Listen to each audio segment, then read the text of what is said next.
I'll start with the doubts first. Okay. So पहले हम doubt से स्टार्ट कर लेते हैं ताकि तुम्हारे टेस्ट का भी एक छोटा सा प्रिपरेशन सॉर्ट ऑफ हो जाएगा. So 1 minute.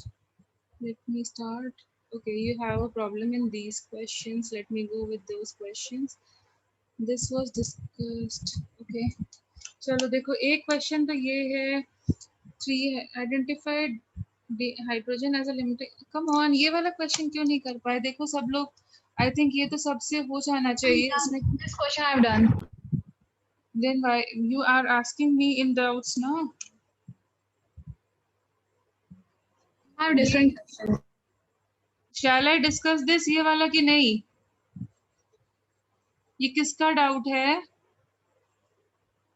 In this reaction you have to find the limiting reagent. किसका डाउट है? नहीं बताओगे तो फिर नहीं डिस्कस करेंगे ना बेटा. ओनक तो करना पड़ेगा. किसका डाउट है? नहीं पता. Come on. ठीक है फिर एंड में बोलना. चलो दूसरा क्वेश्चन देखते हैं. Okay, this is a good question जो अभी डाउट में पूछा है. ये क्वेश्चन अच्छा है, सब लोग ट्राई करो. What will be the normality of a solution? What will be the normality of a solution obtained by mixing obtained by mixing 100 ml of 0.2 m H2SO4 and 100 ml of 0.2 m NaOH. ठीक है, ये अच्छा question है. Would you like to discuss solve it first and then, या मैं उसको मैं ही solve करके बताऊं? क्या करना चाहिए? Would you like to give a try?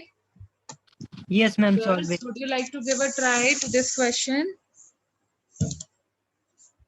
Do you want to give a try? बेटा क्वेश्चन का आंसर तो करो, yes or no. Yes, ma'am.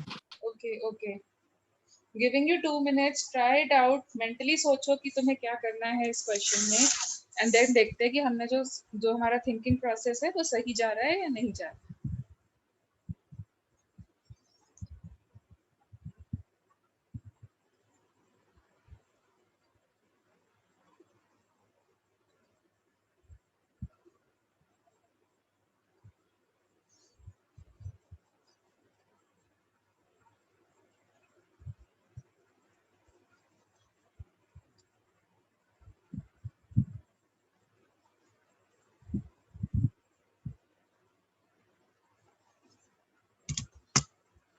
Fine. तो देखो जब भी तुम्हें कोई डाउट आया करे तो तुम ऐसे सोच लिया करो, मतलब तुम्हें ये थिंकिंग प्रोसेस डेवलप करना है.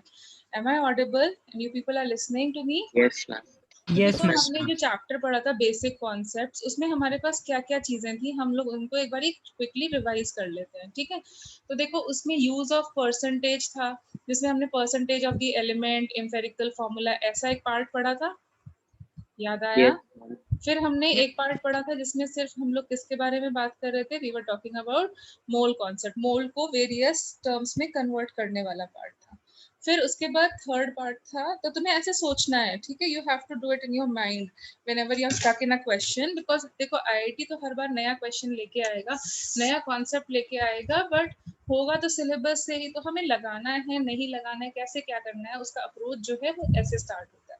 फिर हम लोग क्या करते हैं, फिर हम लोग और सोचते हैं. फिर हमने और क्या पढ़ा था? We studied about stoichiometry and then we studied about concentration terms. तो अब ये जो चैप्टर था बेसिकली इनमें 4 ये मेन टॉपिक्स हुआ करते थे. अब इनमें से तुम बताओ चूज कर करके कि कौन से पार्ट से ये क्वेश्चन रिलेटेड है. Concentration.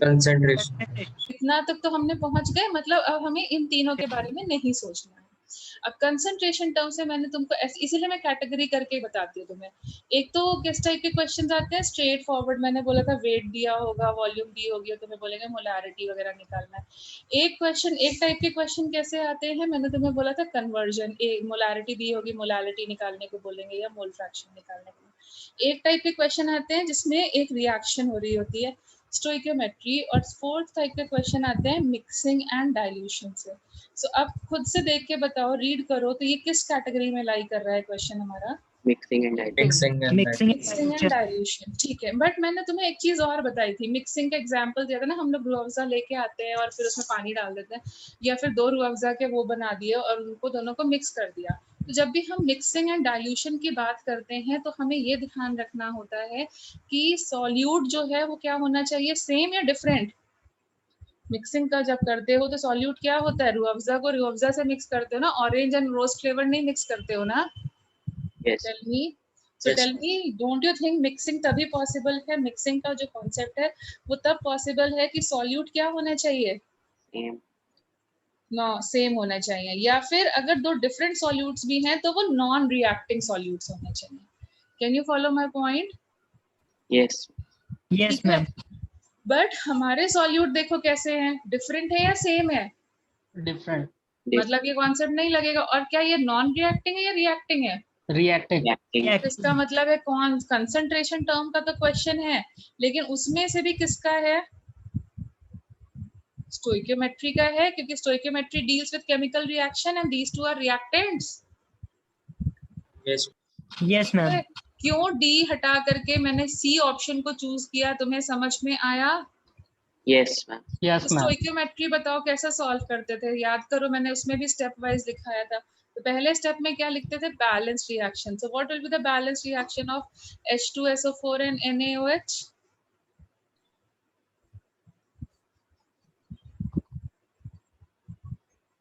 Do you know neutralization reaction? It will form Na2SO4 and water. Can you understand this much? Yes Yes, ठीक है। ma'am. तो मैंने पहले बोला था हमेशा जब भी स्टोइकियोमेट्री की क्वेश्चन आता है तो तुम्हें एक बैलेंस रिएक्शन लिखनी है, तो लिख ली ना बैलेंस रिएक्शन। यस मैम फिर उसके बाद क्या करते थे हम लोग, जो भी क्वांटिटी दी होती थी उसको मोल्स में कन्वर्ट करते थे या नहीं? यस Yes, तो ma'am. यहाँ पर क्या मोल्स दिए नहीं दिए हैं, हमें कन्वर्ट करने पड़ेंगे। तो नंबर ऑफ मोल्स निकालने का फॉर्मूला क्या होता है? What is the formula to calculate number of moles? Molarity into volume. Into volume yes, हमने 3 फॉर्मूलाज पढ़े थे, वेरी गुड, तो तुम इसमें से आ गए। बट मोलारिटी इनटू वॉल्यूम में वॉल्यूम किसमें होनी चाहिए, Liter. लीटर्स, बट यहाँ पे तो ml में है, तो can I right millimoles? Yes Yes, ma'am. ठीक है। तो अब देखो यहाँ H2SO4 के कितने मिलीमोल्स हैं, 20, और NaOH के कितने मिलीमोल्स हैं देख लेना, it will be how much, इसके भी 20 हैं और इसके भी 20 हैं, ठीक है। अब देख के बताओ, 20 और 20 दिए हुए हैं, ये इनिशियली 0 है। Who will act as the limiting reagent, who will act as the limiting reagent? And sodium hydroxide.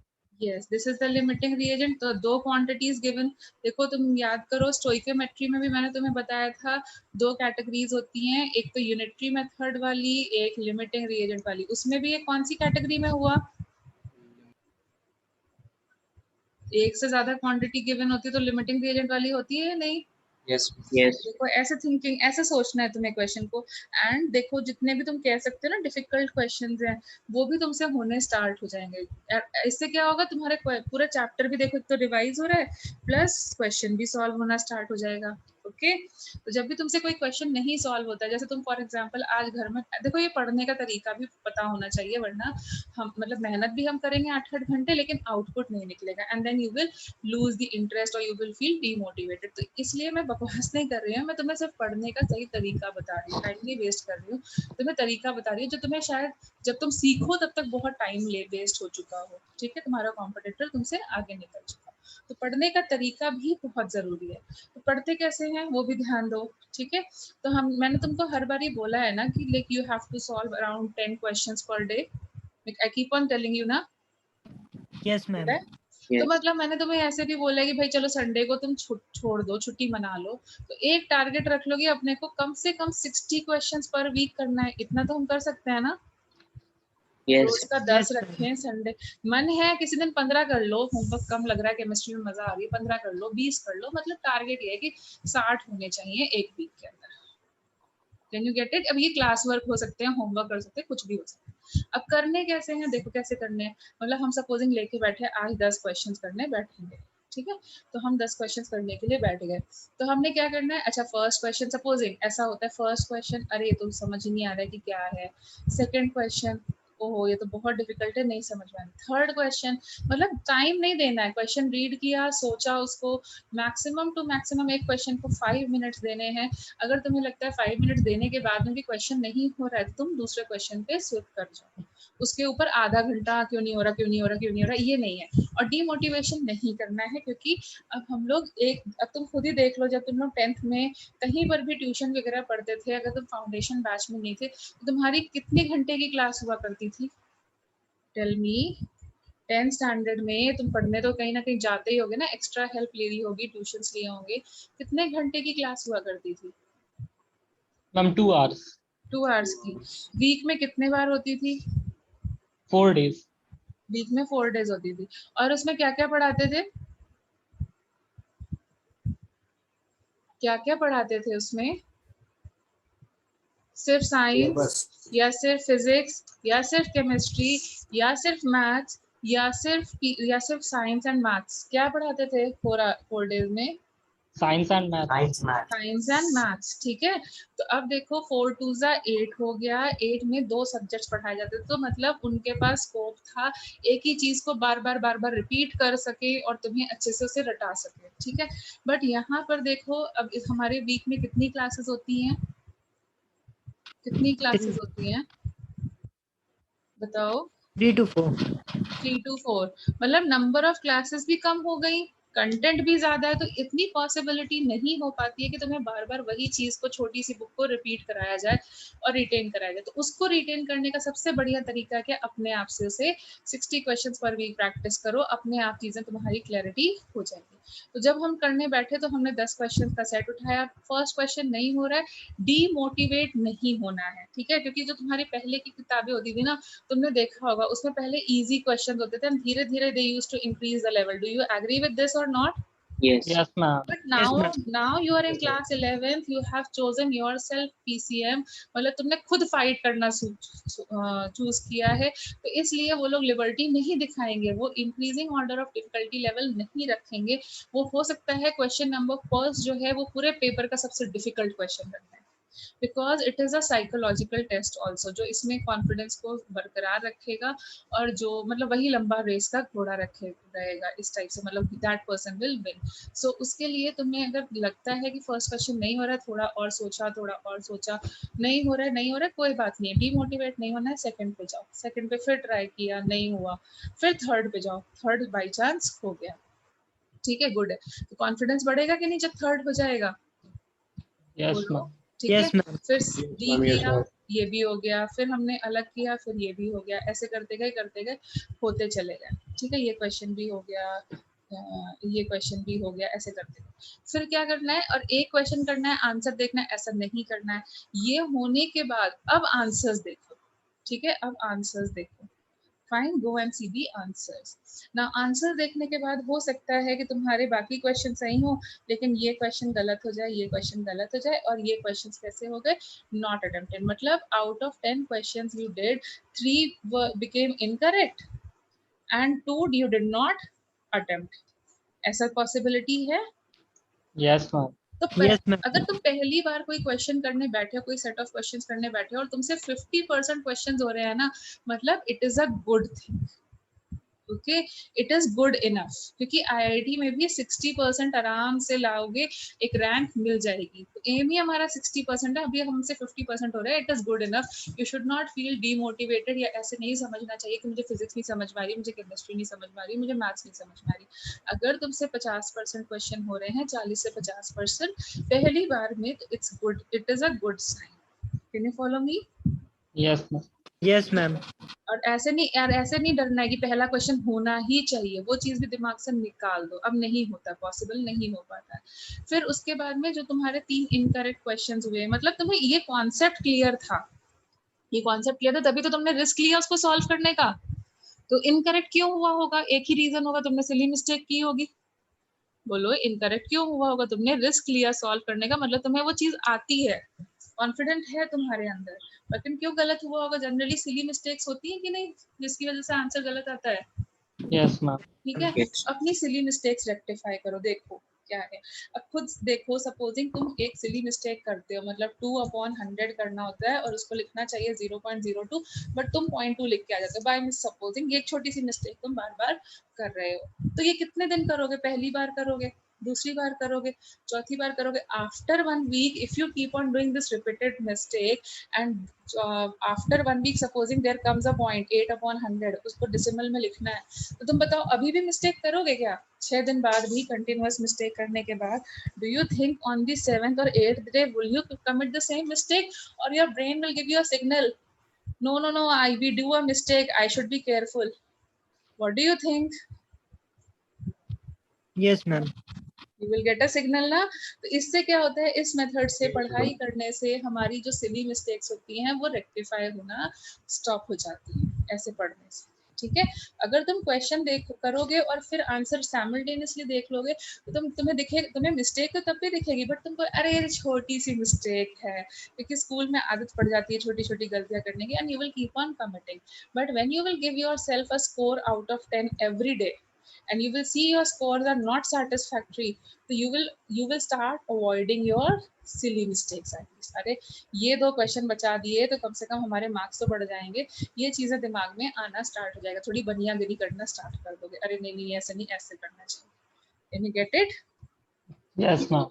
Yes, अब ये ma'am. जो 2 क्वेश्चन तुम नहीं अटेम्प्ट कर पाए उसका रीजन क्या था? क्योंकि हो सकता है वहां पे तुम्हारे कॉन्सेप्ट जो हैं वो वीक है और इसलिए तुम आइडेंटिफाई नहीं कर पाए कि यहाँ पर ये पर्टिकुलर फॉर्मूला लगना चाहिए। ओके, तो अब तुम्हें क्या करना है, तुम्हें पूरा चैप्टर नहीं रिवाइज करना है। तुम्हारे दिमाग में ना एक बड़ी बेवकूफी वाली चीज होती है, अगर हम बोलते हैं रिविजन, तो तुम क्या कोशिश करते हो, पहली लाइन से लेकर लास्ट लाइन तक पढ़ने की कोशिश करते हो और उसको समझने की कोशिश करते हो। जो आता है वो तो आता ही है, उसके तो मार्क्स हमें आ ही जाते हैं, तभी तो हमने 5 क्वेश्चन सही कर लिए। जो आता है वो आता ही है, तो हम उसको बार बार क्यों मेहनत करें? जो नहीं आता है उसके ऊपर मेहनत करनी चाहिए ना। Yes, ma'am. तुम्हारे Yes, 5 मार्क्स तो फिक्स ही हैं, ठीक है, तो हमें 6 7 8 we have to improve ourselves ना। तो इम्प्रूव Yes. कब कर पाएंगे? जब हमारे मार्क्स, जब हमें वो चीजें भी समझ में आने लगेंगी जो हमें नहीं समझ आती थी, जो क्वेश्चन हमसे नहीं होते थे, जब वो भी होने लगेंगे तभी तो मार्क्स इम्प्रूव करेंगे। yes, Yes. ma'am. तो हम कैसे हमें कैसे पता चलेगा कि कौन सी चीजें हमें नहीं आती? जब हम क्वेश्चंस करेंगे। तो जो 2 क्वेश्चंस हम नहीं कर पा रहे हैं उसका रीजन क्या है? क्योंकि वो हमारे कॉन्सेप्ट्स वीक हैं। तो हमें पूरा चैप्टर नहीं रिवाइज करना है। जैसे फॉर एग्जांपल तुमने क्वेश्चन सॉल्व किए और क्वेश्चन सॉल्व करने के बाद तुमने विजुअलाइज किया कि ये मिक्सिंग एंड डाइल्यूशन वाले क्वेश्चन ही मुझसे या तो इनकरेक्ट हो रहे हैं या फिर मेरे को छोड़ने पड़ रहे हैं। तो हम पूरा चैप्टर नहीं रिवाइज करेंगे, एम्पिरिकल फार्मूला, मोल कॉन्सेप्ट, ये सब चीजें हम क्या रिवाइज करेंगे? सिर्फ और सिर्फ कंसंट्रेशन का mixing and dilution. Can you get my point? Yes. Yes, तो ma'am. ऐसे ही अब क्या होता है जब हम ऐसे रिवाइज करते हैं ना, तुम फर्स्ट लाइन से लेकर लास्ट लाइन तक, तो कुछ चीजें होती है जिसमें तुम्हें बड़ा अच्छा मजा आता है, जिसमें तुम कॉन्फिडेंस होते हो, और तुम्हारा ब्रेन भी बड़ा सेल्फिश इंसान है, वो भी क्या करता है उन्हीं चीजों के ऊपर फोकस करने के लिए कोशिश करता है जो ऑलरेडी स्ट्रांग होती है। जैसे ही वीक आती है ना, जिसमें हमारी कमजोरी होती है, जो हमें बहुत अच्छे से समझ नहीं आए होते, वहां जाते जाते या तो हमको नींद आने लगती है या तो हम फॉर्मेलिटी में पढ़ने लगते हैं। मतलब होता नहीं है ऐसा, पेजेस देखने लगता है कितना और पढ़ना पड़ेगा, लेकिन जो चीजें हमें मजा आती है वो हम पढ़ते चले जाते हैं कि नहीं? हैरी पॉटर में मजा आती है तो हम पढ़ते चले जाते हैं, और पढ़ाई करने में मजा नहीं आती है तो देखो नींद आने लगती है कि नहीं आने लगती है। तो ऐसे ही हमारे जब हम चैप्टर को रिवाइज करते हैं, जो हमारे स्ट्रॉन्ग एरियाज होते हैं जिनमें हम आंख बंद करके भी मार्क्स ला सकते हैं, हम 50% ला रहे हैं, ब्रेन फिर से उनको अच्छे से रिवाइज करने को बोलेगा, और जैसे ही वो डिफिकल्ट एरियाज आएंगे हमारे, ब्रेन ऑटोमेटिकली शट डाउन होने लगेगा। But see yourself every time, every day, if you pick up 2 weak concepts and pay attention, so you don't you think in a week तुम्हारे कुछ कॉन्सेप्ट स्ट्रॉन्ग हो जाएंगे? जो questions Yes. तुम पहले Yes, छोड़ के आ रहे थे उनमें से, मैं नहीं कहती हूँ, बट 10% तो तुम करना, सॉल्व करना स्टार्ट कर दोगे उनमें से, Yes. yes, ma'am. तो इम्प्रूवमेंट आएगा ना। तो कम टाइम में अपने टाइम को एफिशिएंटली, जुडिशियसली यूज करने का ये एक तरीका है जो मुझे लगता है मेजॉरिटी स्टूडेंट्स के ऊपर वर्कआउट करता है। तो इसलिए I told you how to study now. Did you follow how to study now? Yes. Yes, ऐसे ma'am. तुम्हें मेहनत करनी है। आफ्टर 20 डेज मुझे बताना कि ये सच में तुम्हारे पास हेल्पफुल हो रहा है या नहीं। जिनको जिनको हेल्पफुल नहीं होता वो तो स्पेशली पिन करेंगे, ठीक है? समझ में आया? और जब क्वेश्चन में फंस जाओगे, अब जैसे जो क्वेश्चन तुमसे नहीं हुए, नॉट अटेम्प्टेड, उनके बारे में विजुअलाइज करो, थोड़ा सा फ्लैशबैक में जाओ, ऐसे फ्लो चार्ट बनाओ जैसे मैंने बनाया था। उसके बाद जब तुम आइडेंटिफाई कर लो, अच्छा ये इस पर्टिकुलर सब कॉन्सेप्ट का क्वेश्चन है, जा करके उसकी थ्योरी पढ़ो। थ्योरी पढ़ने में देखो कौन से फॉर्मूलाज गिवन हैं, उन फॉर्मूलाज को अप्लाई करने की कोशिश करो। स्ट्रीमलाइन हो जाती है पढ़ाई या फिर पूरे कॉन्सेप्ट ऐसे सॉल्व करने से। जैसे मेरे यहाँ पे स्ट्रीमलाइन हो गए कि मुझे concept of limiting and access reagent लगाना है। Can you get it? Yes. Yes. तो अब मुझे बताओ, आफ्टर द रिएक्शन कौन कितना बचा रह जाएगा? Ma'am, 1 mole anyway. क्या बचा रह जाएगा? 10 मिलीमोल्स ऑफ H2SO4 बचेगा।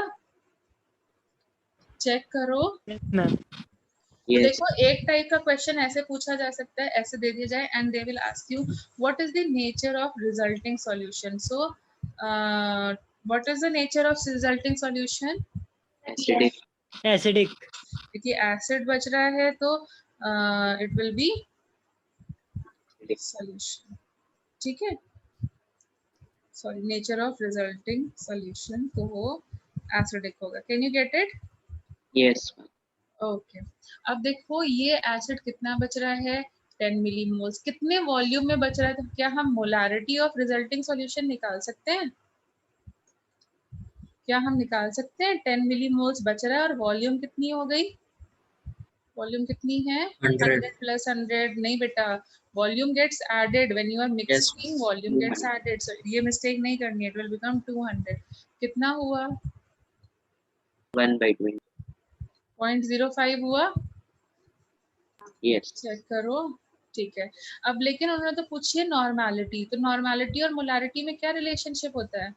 Molarity into n factor. Molarity. Factors. Yes, and this is what normality is equal to molarity into n factor. Yeah, what is the n factor of this? 1, 2. 2. Because it is an acid, and for an acid it is equal to basicity.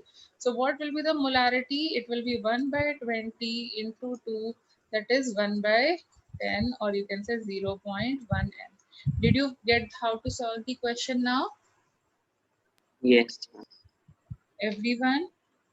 Yes. ठीक है, और अभी मैंने तुम्हें जैसे बताया जल्डास, Dumas या फिर स्पेसिफिक हीट वाले क्वेश्चंस अभी नहीं करने हैं। तो एक क्वेश्चन तुमने जो मुझे भेजा है वो उसी से रिलेटेड है, तो इसलिए हम लोग अभी नहीं करेंगे। Is it fine? Yes, ma'am.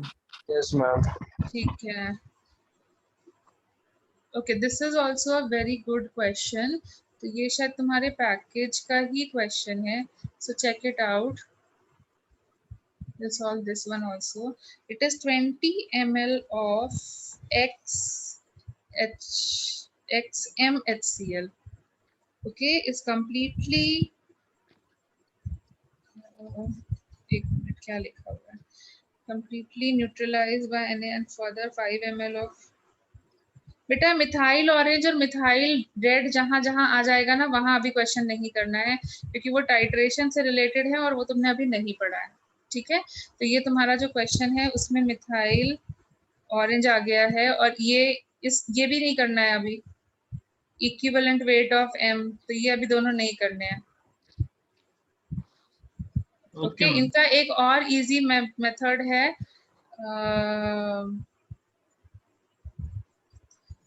वो हम लोग रीडॉक्स में पढ़ेंगे।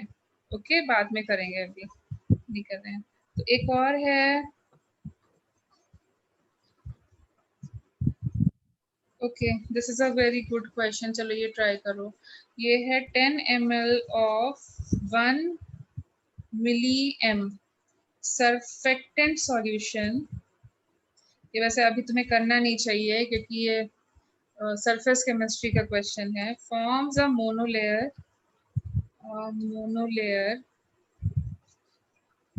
covering 0.24 centimeter square. Okay, if polar head is cube, find the edge length.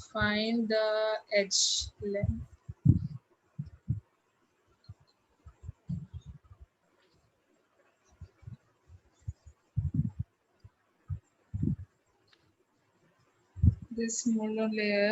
What's this?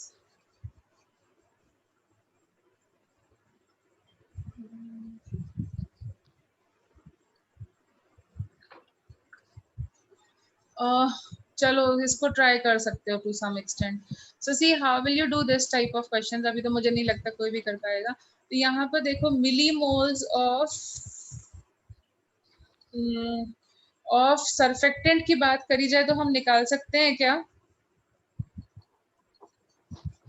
क्या निकाल सकते हैं कि नहीं. into 10 Yes, ma'am. it will become Yes. how much, 10 raised to the power minus 2 millimoles. Can you get it?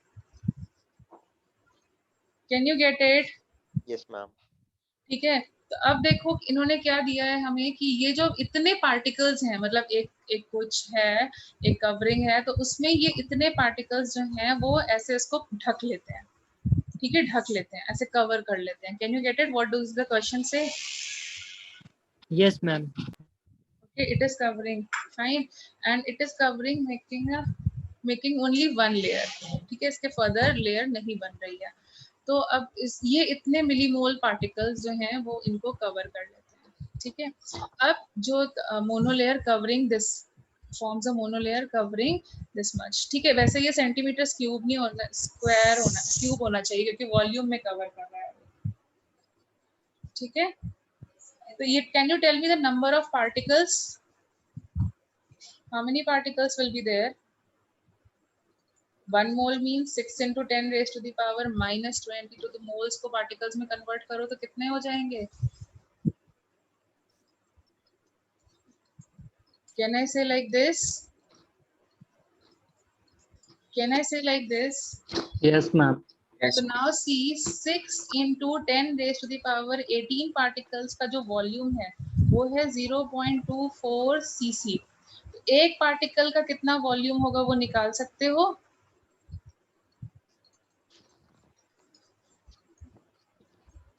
Can you calculate it? Yes, ma'am. It will be how much? ये होगा,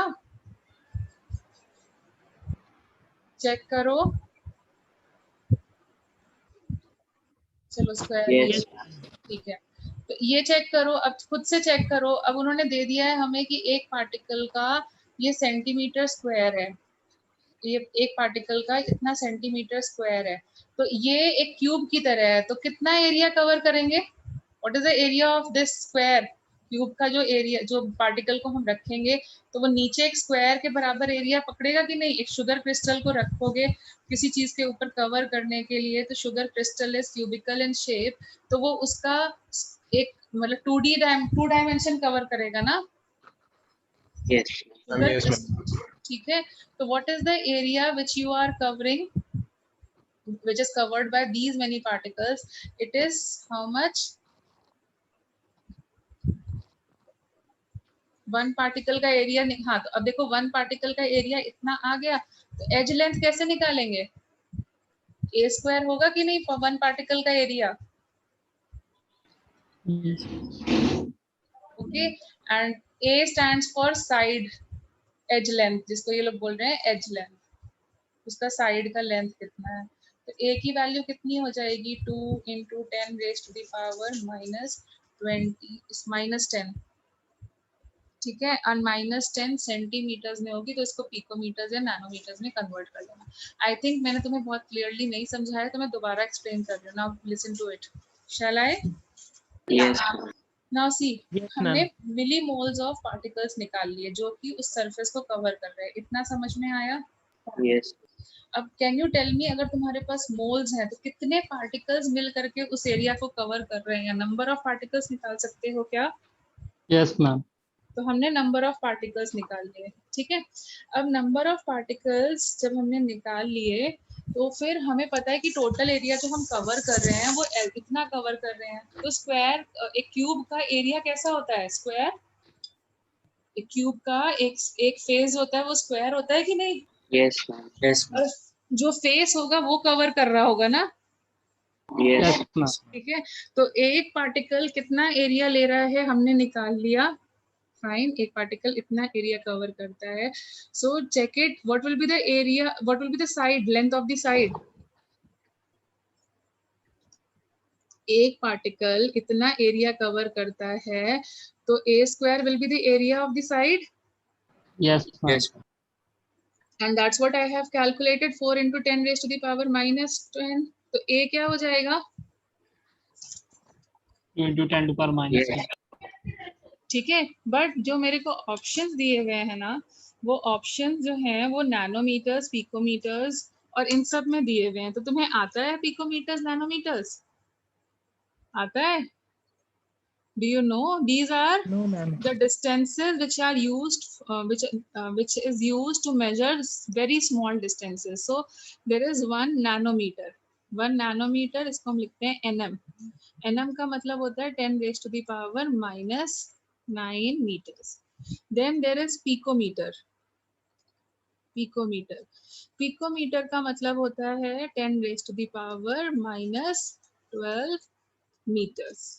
ठीक है, ये दोनों कन्वर्जन्स हम लोग follow करते हैं। तो see, can I write this as 2 picometres? देखो लिख सकते हैं, यू नो ना 100 centimetres is equal to 1 metre. Yes, ma'am. Yes. So 1 picometer will be equal to 10 raised to the power minus 10 centimeter or not? Yes. Yes. तो देखो इसको 2 picometre लिख सकते हैं। Yes. Ma'am. तो ये तुम्हारा क्वेश्चन था, ठीक है? किसका क्वेश्चन था, अब क्लियर हुआ? Yes, ma'am.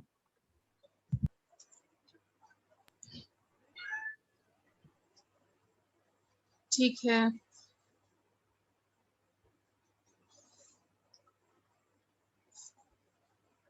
चलो एक और क्वेश्चन देखते हैं।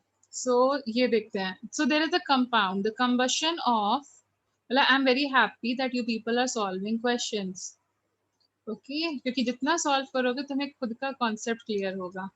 Milligram of an organic compound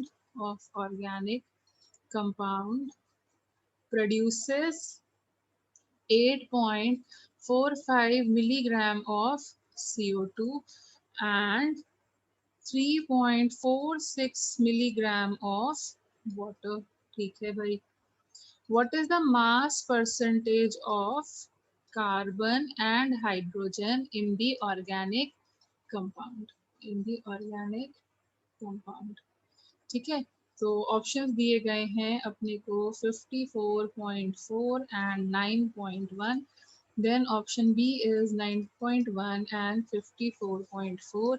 C option दिया हुआ है 27.2 एंड 18.2 एंड डी ऑप्शन दिया गया है 18.2 एंड 27.2.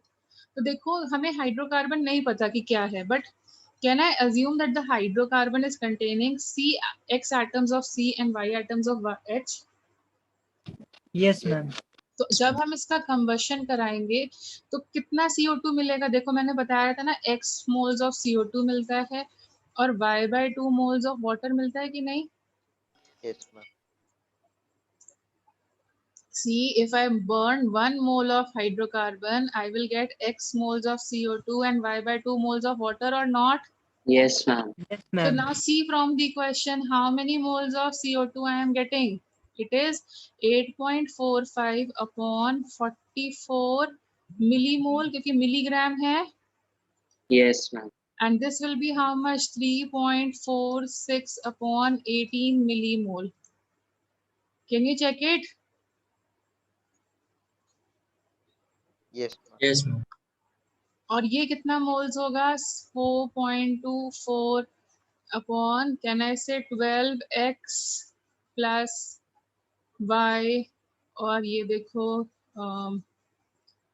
मिली मोल, इतना ही होगा। Yes, ma'am. Yes. तो अब देखो इसको सॉल्व कर करके क्या तुम x एंड y की वैल्यू निकाल सकते हो? हम ऐसे लिख देंगे, moles of hydrocarbon upon its coefficient, that is 1, is equal to moles of CO2 upon its coefficient, that is x. This will become my equation number 1. दो इक्वेशंस की जरूरत है ना। Similarly, I can write moles of hydrocarbon will be equal to moles of water divided by y/2. तो देखो दो equations आएंगी। Yes, ma'am. तो अब हम क्या करेंगे, can you solve these two simultaneous equation, क्योंकि तो 10th में सिखाया जाता है, solve for x and y। Yes, ma'am.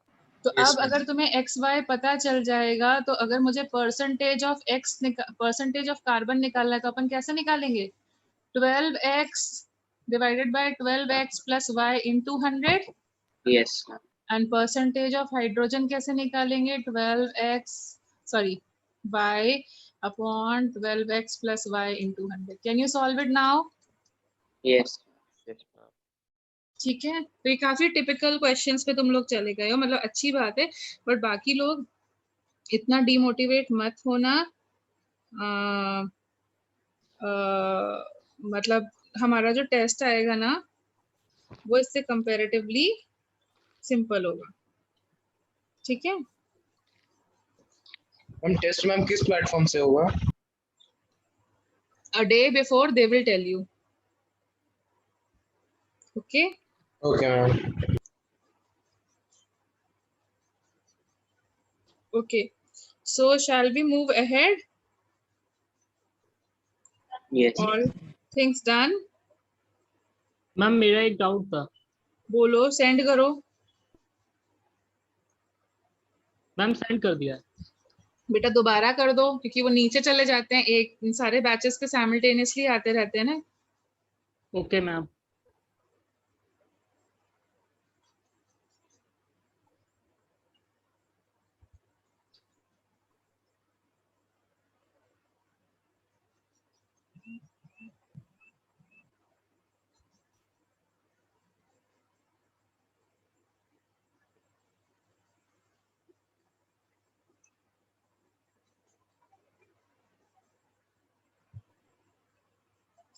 हाँ, तो मैंने तुमसे पूछा तो था इस डाउट के लिए कि तुम बोल ही नहीं रहे थे कुछ। ओके, चलो ट्राई कर। ये थोड़ा सा डिफिकल्ट है, बट इसको मतलब मैं स्किप करना चाहती हूँ, बट पूछ रहे हो बार बार तो मैं बता दे रही हूँ, क्योंकि बाद में एक और चैप्टर है रीडॉक्स कर करके, उसमें इन क्वेश्चंस को एक लाइन में सॉल्व हो जाता है। जब हम मोल कॉन्सेप्ट से सॉल्व करते हैं तो उसमें बहुत ज्यादा स्टेप्स आते हैं और बहुत ज्यादा कैलकुलेशन आती है। So there is to determine the SI2 का कितना कंटेंट है इन a rock. Okay, so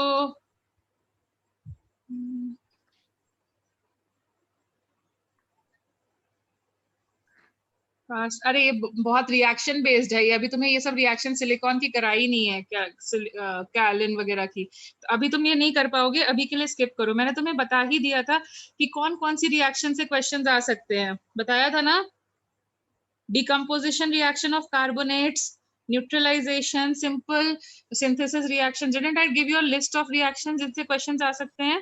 Yes, ma'am. Yes, तो ma'am. अभी उन्हीं पे ही रखना है, इसमें बहुत मुश्किल वाली रिएक्शंस हैं जो तुम्हें बहुत सारे लोगों को पता ही, मतलब तुम्हें भी नहीं पता होंगे, I can bet on that. So अभी ये नहीं हो पाएगा, ठीक है। Okay ma'am. देन टाइट्रेशन का एक क्वेश्चन दिया है, वो भी अभी तुमसे नहीं हो पाएगा, टाइट्रेशन को अभी स्किप कर दो, टाइट्रेशन नहीं हो पाएगा। ओके, टाइट्रेशन अभी तुम लोगों ने नहीं किया है तो वो नहीं हो पाएगा, फाइन। ये तो मैंने तुमको लास्ट ईयर के कुछ क्वेश्चंस दिए थे। ये वाला क्वेश्चन सबने ट्राई किया? मैंने तुमसे पूछा तो था ये किसने भेजा जिसका लास्ट में 137 है, आर यू कनेक्टेड? जिसके फोन नंबर में लास्ट में 137 आता है, तुमने Yes, डाउट ma'am. से? हाँ बेटा, तो मैंने तुमसे पूछा था नाइट्रोजन एंड हाइड्रोजन वाला रिएक्शन वाला Ma'am, क्वेश्चन। वो गलती से मार्क हो गया. I have solved that question. Okay, that's what then I did not get any reply, so I moved ahead. I thought this question solve हो गया। देखो, I'm sorry, but I didn't see the question. Okay, fine. Then I told you कि ये जो तुम्हारा 11 Jan morning का question है, ये अभी नहीं करेंगे क्योंकि टाइट्रेशन से है। Okay, ma'am. ठीक है, एक क्वेश्चन हम करते हैं सब लोग। ये देखो लास्ट ईयर ही आया हुआ क्वेश्चन है, 2019 का क्वेश्चन है ये। सो सी 5 moles of AB2 weigh 125 into 10 raised to the power -3 kg, ठीक है। और एक दूसरा सॉल्ट है 10 moles ऑफ, एक सॉल्ट है A2B2 इनका जो वे है वो है 300 into 10 raised to the power -3 kg। तो अपने को ये बताना है what is the molar mass of A and B, of A and B। बेटा बहुत इजी है, करो तुम लोग सब लोग सॉल्व, बहुत इजी है। तुम शायद क्लिक नहीं कर पाई कॉन्सेप्ट को। देखो, how do you find number of moles, मतलब 5 will be equal to mass of the substance, will it be 125 grams or not? Check it out। इसको ग्राम्स में कन्वर्ट करोगी तो 125 आएगा या नहीं? कम ऑन बेटा बोलो, डाउट है Yes, तुम्हारा? ma'am. Everyone, will it be Yes. 125 grams Yes, or ma'am. 300 grams or not? So how do you find number of moles? Given mass in grams divided by molecular weight. Can I write like this? Yes, ma'am. Yes. So see, A plus 2B is giving us 25. This is equation number 1. कितने equations की जरूरत है solve करने के लिए? 2. 2. तो दूसरे वाले में लगा दो, 10 is equal to 300 upon 2A plus 2B. That means A plus B is equal to how much? 15. Can I write like this? Yes. This is equation number 2. Solve कर सकते हो? Yes, ma'am. B is equal to 10 हो जाएगा और A is equal to 5 हो जाएगा। Yes, ma'am. ठीक है, तो अब देखो कौन सा ऑप्शन सही होगा। लेकिन ये किसमें निकाला है अपन ने? ग्राम्स में निकाला है, और उन्होंने क्वेश्चन बोला है केजी में निकालना है। तो अब इसको कर लोगे? फोर्थ ऑप्शन सही होगा। Yes, ma'am. ठीक है, इजी था। मैम बस तुम A देख का के मास कर गए। 5 into 10 to power -3 होगा। हाँ, क्योंकि वो केजी में Yes. मांग रहे हैं ना। Read the question answer properly. Okay, ma'am. उसमें उन्होंने बोला है केजी में निकालो।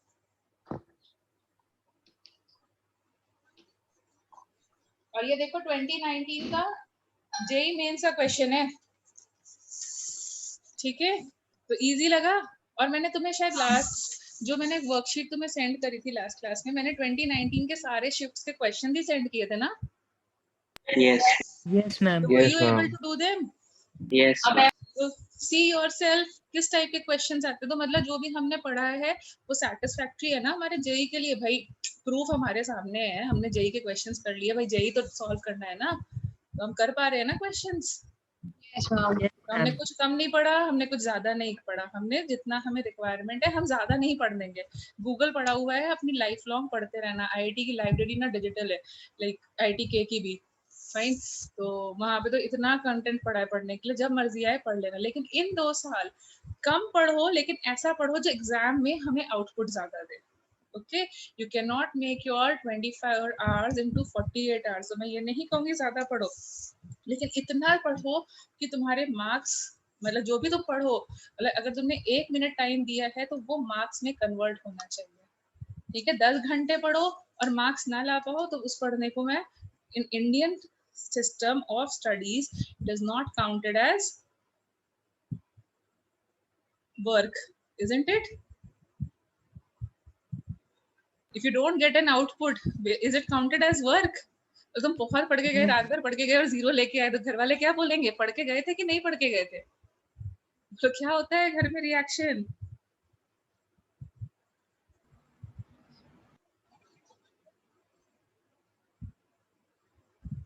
What is the reaction at home if you get 0 marks?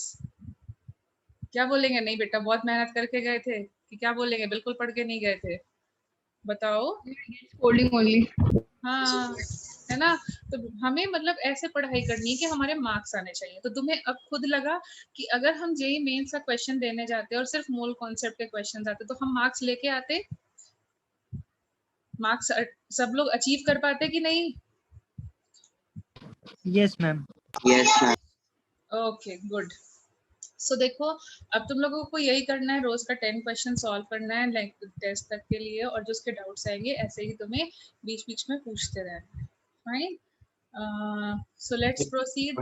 मैं तुम्हारे साथ शायद एटॉमिक स्ट्रक्चर स्टार्ट करना था आज से, Yes, ma'am. क्या मैं कर चुकी हूँ स्टार्ट? No, ma'am. अभी स्टार्ट नहीं हुआ है। नहीं स्टार्ट हुआ है। Start to start. नहीं हुआ है ना, ठीक है। तो एटॉमिक स्ट्रक्चर, तो सबसे पहले तुम्हें पता ही है एटम्स हो गए थे डिस्कवर, तो उसके बाद में हमने उसको कैसे हैं एटम्स क्या है उसके अंदर, वो सब चीज़ों को स्टडी करना स्टार्ट किया। तो पहले तो डाल्टन थ्योरी आई जो रॉन्ग डिस्कार्ड हो गई, तुम्हें पता ही है उसके reasons, isotopes and all discover हुआ। तो फिर क्या हुआ, सब एटॉमिक पार्टिकल्स की discovery I. So we are going to discover subatomic particles की डिस्कवरी कैसे हुई। डिस्कवरी तो क्या हुआ था ना, you know who discovered electricity? किसने डिस्कवर करी थी, कम ऑन, इतना तो सबको पता होता है, किसने Faraday. डिस्कवर, किसने, बेंजामिन फ्रैंकलिन। हाँ बेंजामिन फ्रैंकलिन। यस, तो उसने डिस्कवर करी थी इलेक्ट्रिसिटी। तो हम मतलब एक साइंटिस्ट थे, उनका नाम था थॉमसन। तो वो क्या कर रहे थे, ऐसे ही बैठ करके स्टूडेंट्स को इलेक्ट्रिसिटी के बारे में बता रहे थे। तो उसके लिए वो क्या यूज कर रहे थे, डिस्चार्ज ट्यूब। डिस्चार्ज ट्यूब क्या होता है, ये जैसे ट्यूबलाइट है, ट्यूबलाइट एक तरीके का डिस्चार्ज ट्यूब ही है। डिस्चार्ज ट्यूब का मतलब क्या होता है कि हम closed glass sealed pack tube लेते हैं और उसमें क्या करते हैं, हम कोशिश करते हैं कि उसके अंदर की, जैसे ट्यूबलाइट में तो क्या होता है, मरकरी के वेपर्स डाले जाते हैं ताकि हीट हो और हमें लाइट मिले। बट यहाँ पर क्या किया जाता है, जितना भी एयर है कोशिश की जाती है उस एयर को पूरा सक आउट कर लिया जाए। तो it is near to vacuum.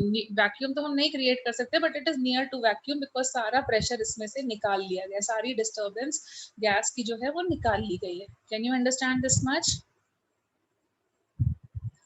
Can you Yes. understand this much? So this is a discharge tube, एक glass sealed tube है जिसमें से सारी air को निकाल दिया गया है, जो कोशिश की गई है कि वो निकल जाए। देन क्या किया है, यहाँ पर हम दो मेटल की प्लेट्स लगाते हैं जिससे करंट पास होता है। तो इनको हम क्या बोलते हैं, जो मेटल की प्लेट्स लगाई जाती है जिनसे करंट पास होता है उनको हम कहते हैं electrodes. Okay, these metal plates are known as electrodes. तो अब क्या करते हैं, हम इसमें से बहुत बहुत हाई वोल्टेज को पास करते हैं, बहुत हाई वोल्टेज, ठीक है, around you can say 10,000 volts के आसपास जो है उसको पास किया जाता है। तो क्या होता है कि हमने ऑब्जर्व किया, you know negative side terminal छोटा जो बनाते हैं वो नेगेटिव टर्मिनल होता है, ये कैथोड टर्मिनल होता है, you know this thing. Yes. ठीक है, तो हमने क्या ऑब्जर्व किया, मतलब साइंटिस्ट थॉमसन, उसने ऑब्जर्व किया कि ऑपोजिट टू कैथोड यहाँ पर ना कुछ ग्लो ग्लो होने लगता है, मतलब अंधेरे कमरे में बैठ करके सेटअप कर रहे थे तो उसको ऑब्जर्व किया कि there is a glow on the opposite side of cathode. Now the question arises कि इसके अंदर तो जैसे ट्यूबलाइट के अंदर तो भाई वो पड़ी हुई है, मरकरी के वेपर्स पड़े हुए हैं, तो तभी तुमने देखा होगा जब ट्यूबलाइट टूटती होगी तो बहुत जोर से आवाज आती है, Yes, ma'am. ठीक है, क्यों, क्योंकि उसके अंदर गैस पड़ी हुई है। ओके, इसलिए तो यहाँ पर तो मरकरी के वेपर्स होते हैं जो ग्लो करने लगते हैं, मतलब प्लाज्मा स्टेट क्रिएट हो जाती है। तो इसकी वजह से वहां पर मतलब वो वहां पर मतलब ग्लो आता है तो समझ में आता है। लेकिन यहाँ पर क्यों आया भाई, यहाँ पे तो इसके अंदर हमने कुछ भी नहीं डाला है, सब कुछ निकाल दिया, तो ग्लो किस वजह से आ रहा है, ठीक है। तो इसको ऑब्जर्व करना स्टार्ट किया गया, तो उसने इसको स्टडी करने की कोशिश करी। उसने क्या किया, यहाँ पर ऐसे ऐसे कर करके स्क्रीन लगा दी, ऐसे स्क्रीन लगा दी। अब स्क्रीन लगाती तो इसका मतलब है यहाँ पे ग्लो आना बंद हो गया। That means what, they travel in straight line, क्योंकि अगर स्ट्रेट लाइन में ट्रैवल नहीं कर रहे होते तो क्या होता, ग्लो ऐसे ऐसे ऐसे ऐसे कर करके चला जाता। पानी होता है ना, pani does not travel in straight line, so उसको अगर ऐसी स्क्रीन्स लगी होती, गैस होती, तो वो आराम से फ्लो कर करके यहाँ पहुंच जाती। But because this is not reaching here, glow stopped, so that means जो भी चीज रीजन है इन रेज का आने का, they are travelling in straight line. और जब हमने ऐसे लगाया तो क्या हुआ, ग्लो आने लग गया यहाँ पर। So what does this mean, doesn't it mean that they are travelling in straight line? Do you agree with Yes, this ma'am. और नॉट? Yes. ओके, सो यहाँ से उसने उनकी प्रॉपर्टीज को पढ़ना स्टार्ट किया। So what is this, and because इसका origin कहाँ था, where is this rays originating, from the cathode. भाई यहाँ से ओरिजिनेट कर करके ऐसे जा रही होंगी, तभी तो ग्लो इस साइड आ रहा है, इसीलिए तो इसको क्या बोल सकते हैं, what is it called as, cathode rays. जो पॉइंट ऑफ ओरिजिन है उसकी वजह से they are known as cathode rays. Okay, so properties of cathode rays, तो पहली चीज यही आती है Why the name cathode rays is given? Because they originate from where? Cathode. Yes. So they originate from cathode. Okay. Then second thing comes is they travel in straight line. They travel in a straight line. In a straight line. फिर क्या किया गया? अब जैसे light होती है और fan पे पड़ रही होती है, तो क्या फैन अपने आप मूव करने लगता है? फैन लाइट नहीं मूव करता, मतलब लाइट के पास मैकेनिकल एनर्जी नहीं है। कोई चीज मूव करती है तो हम कौन सी एनर्जी को बोलते हैं उसमें? Mechanical energy. तो अगर लाइट के पास मैकेनिकल एनर्जी नहीं है तभी तो वो मूव नहीं कर रहा है, ठीक है। बट यहाँ पर क्या हुआ? यहाँ पर क्या हुआ? यहाँ पर एक ना छोटा सा विंड मिल लगाया गया, और विंड मिल जो है ना वो रोटेट करना स्टार्ट कर दिया। तो रोटेट करने का मतलब क्या हो गया कि these rays were having these rays, and why did we call it as rays? Because they travel in straight line. Can you get it? Light. ठीक Yes, है। ma'am. So these rays possess mechanical energy। और हमें कैसे पता चला they possess mechanical energy? क्योंकि जब हमने यहाँ पर एक फैन लगाया तो वो फैन जो है वो मूव करने लगा, मैकेनिकल एनर्जी। फिर हमने और एक्सपेरिमेंट करी क्योंकि क्यूरियोसिटी हो गई। तो क्या हुआ? फिर हमने क्या किया, एक वो लिया, एक मैग्नेट्स लिए कुछ, ठीक है। और मैग्नेट्स को क्या किया, यहाँ पर और यहाँ पे लगा दिया। तो क्या हुआ, यहाँ पे मैग्नेट लगाने पर क्या हुआ कि हमें ग्लो इधर इधर भी मिलने लग गए, यहाँ पर और यहाँ पे, मतलब मैग्नेट के पास में भी मिलने लग गए। मतलब जैसे फॉर एग्जाम्पल तुम ऐसे सीधे जा रहे थे लेकिन सामने यहाँ पे कोई आइसक्रीम की शॉप आ गई तो तुम डिफ्लेक्ट हो रहे हो कि नहीं आइसक्रीम की शॉप से? या वीडियो गेम पार्लर्स आ गए, मतलब तुम्हारे, अब तुम्हारे को तो नहीं है बट हमारे टाइम वीडियो गेम पार्लर्स होते थे, तो कुछ ऐसा आ गया। तो ये डिफ्लेक्ट कर रहा है कि नहीं तुम्हें, अपने पाथ से डेविएट कर रहा है कि नहीं कर रहा है? Yes, ma'am. तो ऐसे ही क्या हुआ, जब मैग्नेटिक फील्ड में देखा गया तो it was observed that they got deflected by, they get deflected by magnetic field, by magnetic field, ठीक है। अब फिर क्या किया गया, और क्यूरियोसिटी बढ़ गई तो उन्होंने क्या किया, एक बार इधर पॉजिटिव चार्ज लगाया, एक बार इधर नेगेटिव चार्ज लगाया। तो क्या ऑब्जर्व किया गया कि नेगेटिव चार्ज की तरफ तो कोई ग्लो नहीं आ रहा था लेकिन पॉजिटिव चार्ज की तरफ बहुत ग्लो आ रहा था। What does this tell you? What does this tell you? Like The this, particles are negatively charged. yes, so cathode ray is made up of, Electron. cathode ray is made up of negatively charged particles. It is made up of negatively charged particles. अभी तो positive side की तरफ deflect हुआ। Okay, had it been positively charged particles, it would have deflected towards the negative side.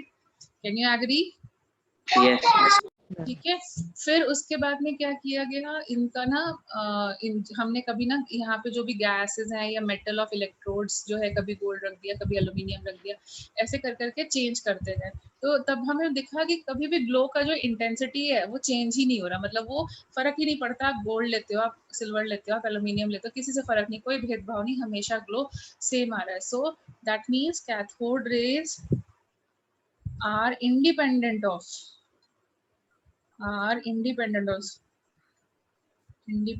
of material of electrode and the gas inside the discharge tube, and the gas inside the discharge tube, ठीक है। तो इस पर कोई फर्क उनको पड़ा ही नहीं। फाइन, ठीक है। फिर क्या हुआ, कुछ लोगों ने इसका क्या किया, मतलब कितने चार्ज लगाने पर सारा का सारा ग्लो इस साइड आ जाता है वो भी निकाल दिया। So that is called as charge upon mass ratio, और it is called as specific charge. Specific charge. Now what do you mean by specific charge? किसी भी पार्टिकल के चार्ज अपॉन मास रेशियो को हम लोग बोलते हैं स्पेसिफिक चार्ज। तो ये जो कैथोड रेज थी ना, इनका स्पेसिफिक चार्ज वैल्यू निकाला गया for various electrodes and we found that it is always constant. Now why it is constant, I will explain it to you later on. So specific charge of cathode rays was constant. Specific charge of cathode rays was constant irrespective of electrode का material and gas. इसको मैं E by M से represent कर रही हूँ। E represent the charge and M represent the mass. तो ये constant आ रहा था हर बारी। तो अब बताओ अगर E या M में से एक वैल्यू निकल आए तो हम दूसरी वैल्यू निकाल पाएंगे या नहीं? Yes ma'am. ठीक है, तो हमें यही लगा कि अगर हम एक वैल्यू इनमें से निकाल लें तो हम दूसरी वैल्यू निकाल लेंगे। तो बस इसके ऊपर लोग प्रोसेस में लगे हुए थे एंड एक मिलिकन करके साइंटिस्ट आया, उसने इस चीज को कर लिया कैलकुलेट। फाइन, उसने हमें चार्ज ऑफ इलेक्ट्रॉन दिया। वो एक्सपेरिमेंट क्या था हम लोग अभी पढ़ते हैं, बट उससे पहले हम लोग पढ़ते हैं दूसरी चीज। ठीक है, that is discovery of protons या फिर अनदर पार्टिकल। अब देखो एक एटम है, उसके अंदर ये कैथोड रेस कैसे बन रही होंगी? ऑब्वियसली नेगेटिवली चार्ज पार्टिकल से बन रही हैं, तो उन्होंने उस नेगेटिवली चार्ज पार्टिकल को नाम दे दिया electron. Can we give a name? Name तो देना ही पड़ेगा ना, नेम तो देना ही पड़ेगा। Yes ma'am. ठीक है, बट एटम कैसा होता है? चार्ज होता है या न्यूट्रल होता है? न्यूट्रल। न्यूट्रल। तो ये समझ में आया भाई, अगर नेगेटिवली चार्ज पार्टिकल है तो इसका मतलब है पॉजिटिवली चार्ज पार्टिकल भी तो होगा, तभी एक एटम न्यूट्रल बन रहा होगा। Yes ma'am. ठीक है, तो फिर इसी चीज के ऊपर फिर से स्टडी करना स्टार्ट कर दिया गया कि भाई नेगेटिवली चार्ज पार्टिकल है तो पॉजिटिवली भी होना चाहिए, तभी तो एक जो एटम है वो न्यूट्रल है, मतलब न्यूट्रल सा बन पा रहा है। फाइन, तो they started starting again with these things. तो क्या था, इसी थॉमसन का ही एक स्टूडेंट था जिसका नाम था गोल्डस्टीन। तो वो ऐसे ही अपने स्टूडेंट्स को दिखाने के लिए ये कैथोड रे एक्सपेरिमेंट एक बार सेटअप सेट कर रहा था, कोशिश कर रहा था सेटअप को सेटअप करने की। तो उसको एक नया ऑब्जर्वेशन दिखा, और वो क्या ऑब्जर्वेशन दिखा, let us go with that. So gold मतलब discovery of protons, and who discovered the protons? Goldstein. हाँ, Goldstein. yes, Goldstein. Okay, good. तो क्या था कि एक बारी ऐसे गोल्डस्टीन ना किसी अपने स्टूडेंट्स के लिए ऐसे डिस्चार्ज ट्यूब, इलेक्ट्रोड, ये सब सेटअप कर रहा था।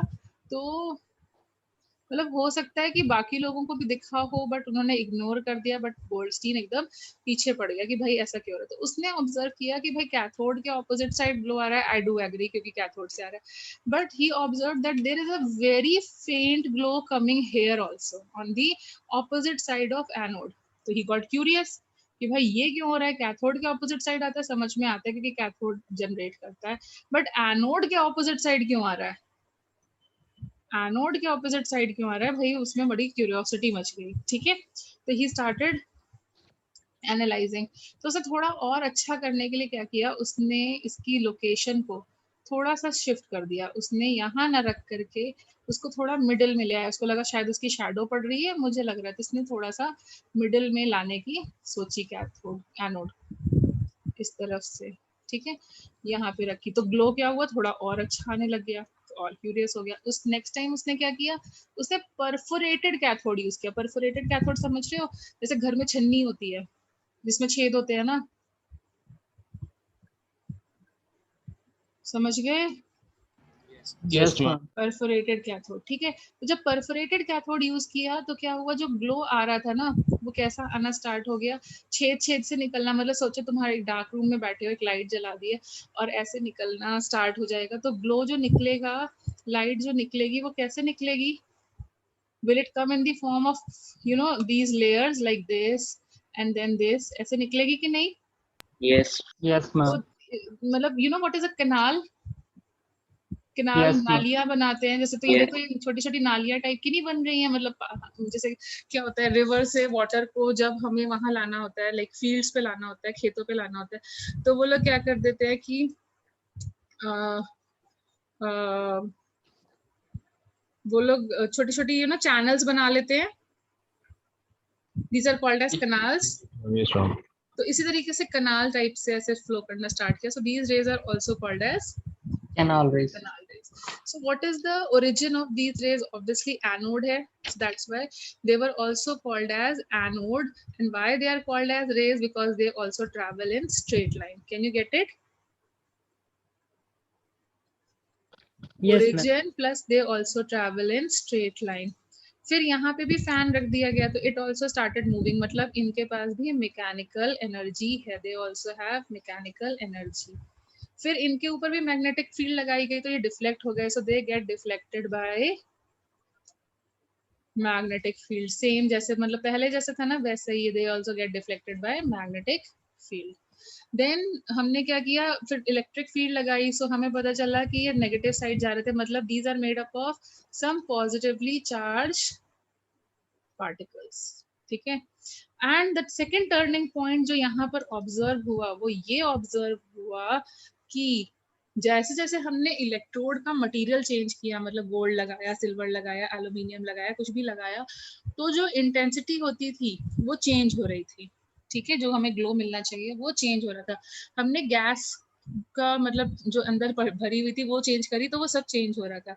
सो that means you can say for anode rays depends on, they do depend on the material of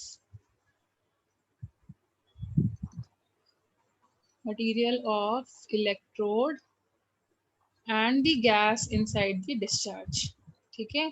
cathode ray was independent, उससे फर्क नहीं पड़ रहा था, बट एनोड पे फर्क पड़ता है इनसाइड द डिस्चार्ज. फाइन. अब क्यों फर्क पड़ता है इसका रीजन देखो, why anode rays get affected whereas cathode rays are not affected. तो थोड़ा सा तो तुमने एटॉमिक स्ट्रक्चर पढ़ा होगा 9th 10th में. Yes, थोड़ा ma'am. बहुत तो पता ही है ना. Yes. You know an atom is made up of two particular parts, one is non-movable and one is movable. Atom के दो पार्ट्स होते हैं, एक जो मूव करता है जिसको हम निकाल सकते हैं movable part, and the non movable part. दो पार्ट्स होते हैं. Yes. मूवेबल पार्ट में कौन आता है, किसको मूव कर सकते हैं, electrons. You can Electron. Gain और lose electrons. And non movable में कौन आता है, न्यूक्लियस, Yes. जिसके अंदर प्रोटॉन्स और वो कर. तो Neutron. Tell me yourself, electron जो कैथोड रेज होगी वो किसकी बनी होंगी.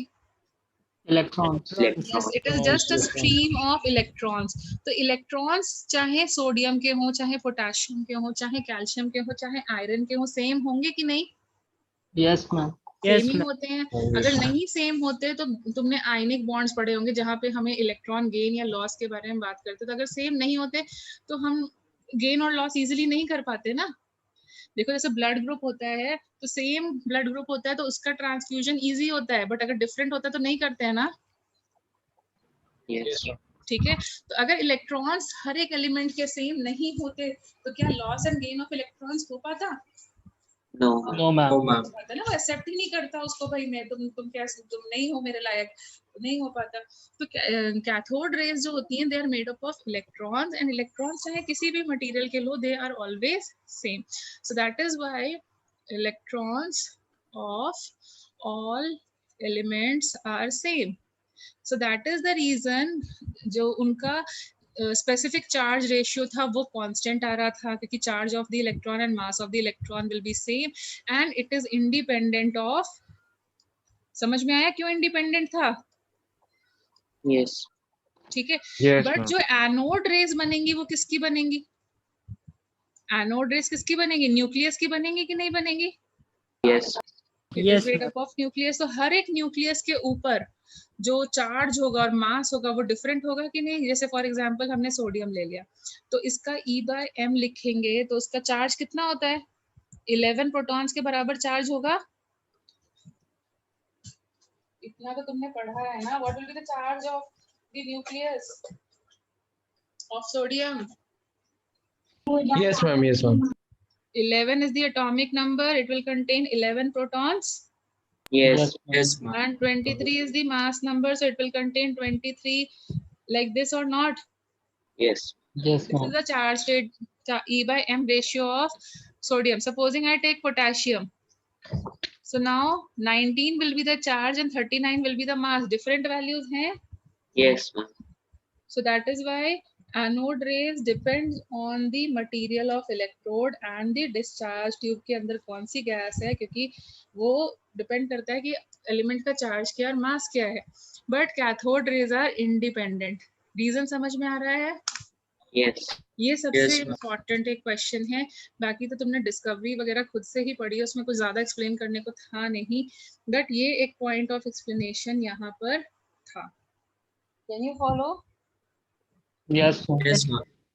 ठीक है, तो नाउ आज के लिए हम लोग इतना ही रखते हैं, क्योंकि अगर मैंने अभी नया टॉपिक स्टार्ट किया तो it will take time and ठीक है, सेकंड क्लास भी है तुम्हारी, तो आज के लिए मैं इतना ही रखती हूँ। But I am not giving you any kind of homework right now.